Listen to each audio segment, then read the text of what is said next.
السلام علیکم ورحمۃ اللہ وبرکاتہ۔ آج ایک بڑا ہی خاص عمل اور وظیفہ لے کر آپ کے سامنے حاضر ہوا ہوں۔ یہ وہ وظیفہ ہے جس کے بارے میں اکثر لوگ پوچھتے ہیں، سوال کرتے ہیں، ہمیں یہ وظیفہ بتاؤ، ہمیں یہ عمل بتاؤ، یا ہمیں اس وظیفے کی اجازت دو۔ تو آج اجازت بھی دوں گا اور ایسا وظیفہ اور عمل بتاؤں گا انشاءاللہ العظیم آپ کے رزق کے لحاظ سے جتنے بھی مسائل ہیں سب کچھ ختم ہو جائیں گے۔ اللہ تبارک و تعالی رزق عطا فرمائے گا، دولت عطا فرمائے گا، دکان مکان کاروبار میں برکت ہوگی۔ لوگ پوچھتے ہیں ہمیں یہ وظیفہ بتاؤ کہ ہمیں رزق ملے، ہم بڑے تنگ ہیں، پریشان ہیں، مکان بھی ہے، کاروبار بھی ہے، سب کچھ اچھا ہے، لیکن رزق نہیں ہے، رزق نہیں آتا، اگر ہے تو اس میں برکت نہیں ہے۔ تو عمل بتانے سے پہلے آپ اس چیز کا خاص خیال رکھیں کہ 5 وقت کی نماز پڑھیں، نماز کو نہ چھوڑیں۔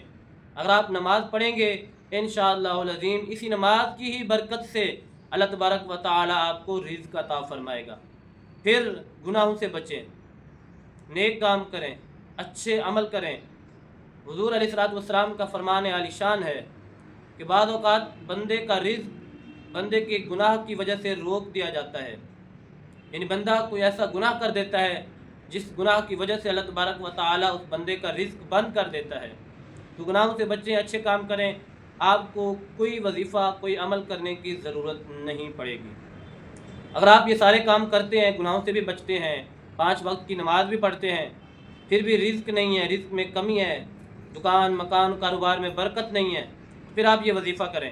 مغرب کی نماز کے بعد سورہ واقعہ، اذا وقعت الواقعہ، 27ویں پارے کی یہ صورت ہے، اس کی تلاوت کریں۔ اس کی تلاوت کرنے کے بعد آپ اللہ تبارک و تعالیٰ کے یہ 2 نام یا اللہ یا رزاق، اس کی 3 تسبیحات پڑھیں۔ 3 تسبیحات پڑھ کے پھر اللہ تبارک و تعالیٰ سے دعا مانگیں، انشاءاللہ العظیم اللہ تبارک و تعالیٰ رزق عطا فرمائے گا، دولت عطا فرمائے گا۔ پھر آپ ہر نماز کے بعد یا چلتے پھرتے اللہ لطیف بعبادہ یرزق من یشاء یہ پڑھتے رہیں، اس کی تسبیح کرتے رہیں۔